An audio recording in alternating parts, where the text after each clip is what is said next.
السلام عليكم ورحمة الله وبركاته. متابعيني في كل مكان، أهلا وسهلا بيكم، أحلى متابعين وصحاب وأخوات.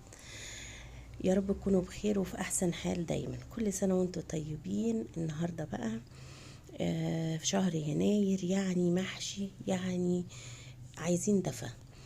هنعمل بقى المحشي بتاعنا النهاردة اللي هو ورق اللفت. محشي ورق اللفت بيبقى حلو قوي يا جماعة. هنسمي الله ونصلي على سيدنا محمد ونقول هنعمل ازاي ورق اللفت وهنختار ازاي ورق اللفت. بنجيب اللفت بتاعنا اللي يكون صغير. اللفت اللي هنشتريه لازم تكون لفت صغير. ننقي اللفتة الصغيرة عشان الورقة بتاعتها ما تبقاش شيخة، تبقى ناعمة وحلوة في التسوية. وبنسلقه زي ورق العنب بالظبط، بس ما بنقساش عليه في السليق لانه بيبقى ناعم جدا.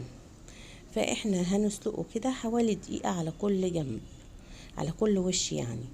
وبعد كده بنشيله من المية، نخرجه كده في حاجة، طبق مثلا او حاجة، وبعد كده نحطه في مية ساقعة علشان ما يتهريش. تمام كده. طبعا المية دي انا حاطه فيها شوية ملح كده علشان، ولو عايزة تعصري عليها ليمون لو بتحبيه زي مزز زي ورق العنب. تمام. لو مش عايزة مش هتفرق خالص. اهم حاجة ما تقسيش عليه في السليق.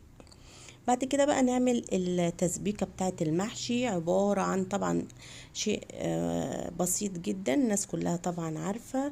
البصل، معلقة زبدة مع شوية زيت، ونحط معاهم البصل بقى على حسب الكمية، معلقتين 3 كده على حسب ايه، بصلتين 3 اقصد على حسب كمية المحشي اللي هتعمليها. وبعدين بتنزلي بقى بالطماطم المعصورة في الخلاط، و بنقلبها بقى. عايزة تضيفي صلصة ممكن تضيفي. بعد كده بتحطي التوابل، تسيبيها تتسبك كده لما تنشف في بعضها. طبعا احنا بنشوح البصلاية، يعني ما بحبش اسويها قوي واحرقها، بشوحها تصفر بس كده. وننزل بقى بالطماطم، وبعد كده تسيبها تتسبك وتنشف.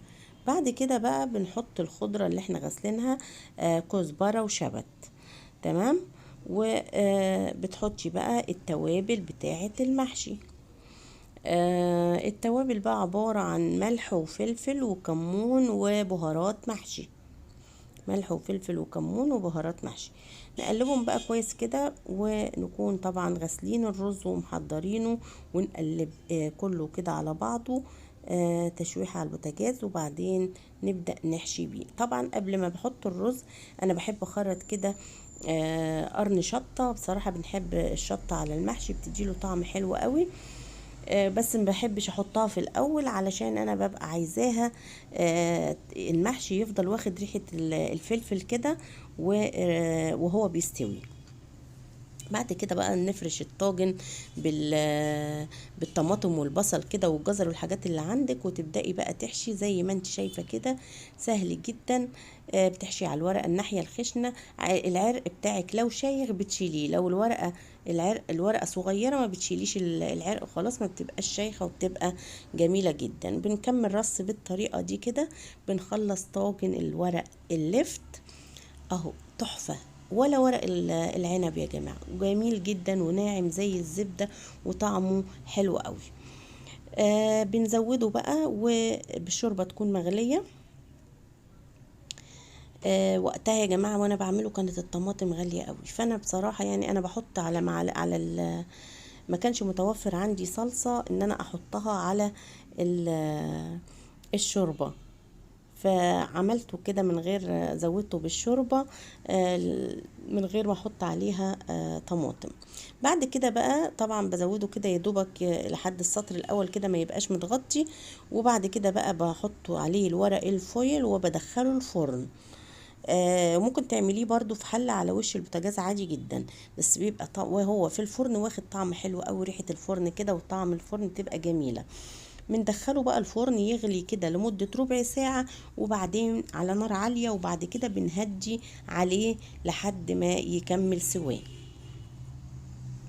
بنطلعه بقى بيبقى بالشكل التحفة ده، ما شاء الله. ريحته كانت جميلة جدا وطعمه لذيذ قوي، حلو قوي. ورق اللفت يا جماعة جربوه، هيعجبكم ان شاء الله. وهنجرب دلوقتي نقطع كده الصابع مع بعض كده، هنلاقيه بيتقطع بسهولة جدا، والرز بتاعه مفلفل وحلو قوي اهو. بسم الله الرحمن الرحيم. شايفين كده؟ بصوا انتبهوا كده للقطعة، تتقطع في ثواني، ولا بيشد ولا اي حاجة، ناعم قوي، ورزه طالع مفلفل ما شاء الله. سوى الفرن بيبقى تحفة جدا. جربوه يا رب يعجبكم. ولو كده الفيديو بتاعي نال اعجابكم، اوعوا تنسوني يا جماعة في اللايك والشير. ولو لسه ما اشتركتوش معايا، اشتركوا معايا في القناة وفعلوا زر الجرس عشان تشوفوا كل جديد مني ان شاء الله.